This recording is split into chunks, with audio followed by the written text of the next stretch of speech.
महासमुंद जिले में पुलिस ने 700 किलो गांजा के साथ 2 तस्करों को किया गिरफ्तार। जब्त किए गए गांजे की कीमत 1 करोड़ 40 लाख रुपए की बताई जा रही है। बता दें कि दोनों तस्कर गांजा लेकर ओडिशा से मध्य प्रदेश जा रहे थे। इस दौरान सिंघोड़ा पुलिस ने उन्हें पकड़ लिया।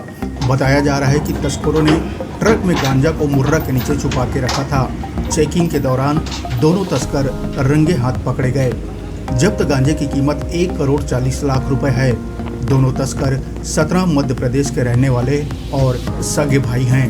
पुलिस ने आरोपियों के पास से 700 किलो गांजा, एक ट्रक, 1 नग मोबाइल और 8,000 रुपए नकद जब्त किया है और दोनों को हिरासत में लेकर नारकोटिक्स एक्ट के तहत कार्रवाई करने में जुट गई है।